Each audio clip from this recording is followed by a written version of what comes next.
Ni furaha kwa klabu ya Simba kuingia katika hatua ya nusu fainali ya michuano ya kombe la shirikisho kwa mwaka 2024-2025, ambapo bila shaka mpaka sasa hivi kila mmoja anazidi kuwapa credit mashabiki wa klabu ya Simba, wachezaji pamoja pia na benchi la ufundi, bila kumsahau pia kocha Fadlu Davis ambaye anazidi kuhakikisha kabisa kwamba anakinoa kikosi na kukifikisha katika mahala ambapo ni ndoto za Watanzania wengi. Na hapa kiuhalisia ni kwamba hata kwa nukuu ya rais wa TFF ni kwamba uzalendo acha uwekwe kwa hivi sasa, kama vile ambavyo kipindi tulivyokuwa tunaona kikosi cha wananchi kikiwa kimeweza kuelekea mpaka hatua za fainali dhidi ya USM Alger katika kombe la shirikisho, basi ni wakati wa klabu ya Simba. Na kiuhalisia ni kwamba klabu ya Simba, mashabiki na wadau wengi wa soka wanakwambia kombe lazima lije Tanzania, kombe la shirikisho ndani ya mwaka 2025. Basi tuna hakika na tuna imani kubwa kabisa ya kuweza kurejea ndani ya nchi yetu ya Tanzania. Lakini niko hapa kukuelekeza na kuelezea zaidi wapinzani ambao kikosi cha Simba anakutana nao katika hatua za nusu fainali. Ikumbukwe Zamalek ambaye bila shaka asilimia kubwa, yani tokeni na hata betting nyingi zilikuwa zikitabiri kwamba Zamalek atapita kuingia hatua ya nusu fainali katika kombe la shirikisho, lakini la haula, na nikwambie tu mpira hauna adabu. Siku zote unayemtegemea basi ndo huyo huyo anayekuangusha. Watu wengi waliamini na walijipa 100% kwamba Zamalek ataingia kwenye hatua za nusu fainali, lakini mambo yamekuwa ndivyo sivyo na kujikuta huyu mpinzani wake kutokea South Africa, yani kule kwa Madiba, Stellenbosch, ambao bila shaka nafikiri ni kikosi ambacho watu wengi hakuna aliyekizania, lakini kufahamisha tu kwa ukaribu na kwa umakini kwamba Stellenbosch ni kikosi na ni timu ambayo inafanya vizuri ndani ya nchi ya Afrika Kusini, na katika malengo makubwa ambayo hivi sasa kocha wa Stellenbosch ambaye mpaka sasa hivi amekuwa kikinoa na kuhakikisha kabisa kwamba kinafanya vizuri katika eneo ambalo watu wengi wamekuwa wakijaribu kufuatilia kwamba ubora wa kikosi hichi ni nini. Basi kwa siku ya leo pia nitakufunulia siri usiyojua kuhusiana na kikosi hichi. Kwanza ni timu ambayo unaambiwa ni ngumu sana kufungika, yani wana ulinzi mkali, na katika eneo pia la midfield wako vizuri.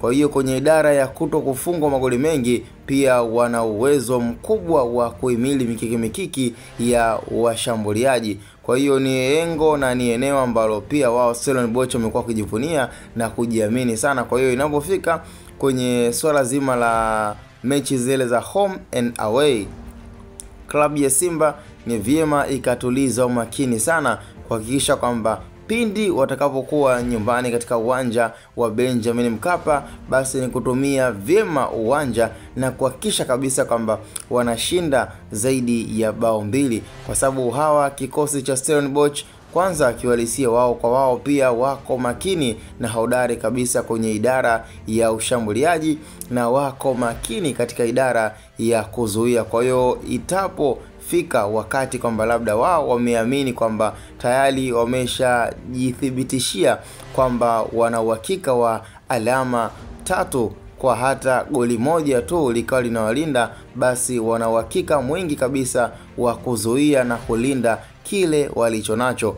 Kwa hiyo ni siri ambayo pia hata kwa kiongozi rais wa Tanzania Football Federation ambalo ni swala ametaka na amewaomba wa Tanzania, mashabiki wa klabu ya Simba, kocha Fadlu Davis pamoja pia na wachezaji kuto kuidharau timu ya Stellenbosch ambayo hakuna aliyeitarajia, kama vile ambavyo Zamalek alijiamini kupitiliza na pengine mashabiki wakajiamini zaidi kwamba Zamalek atapita, basi pia hata ndani ya klabu ya Simba vivyo hivyo isiweze kujisahau na kujiamini kwamba Stellenbosch ni kikosi cha kawaida tu. Hapana, la hasha. Kwa wale waliofuatilia na walioangalia zaidi, ni kikosi ambacho kimeweza kujizatiti katika kuzuia sana. Yani nikikutolea mfano kama kile kipindi ambacho Jose Mourinho alichokuwa anakitengeneza ndani ya kikosi cha wekundu, mashetani wekundu, kikosi cha Manchester United.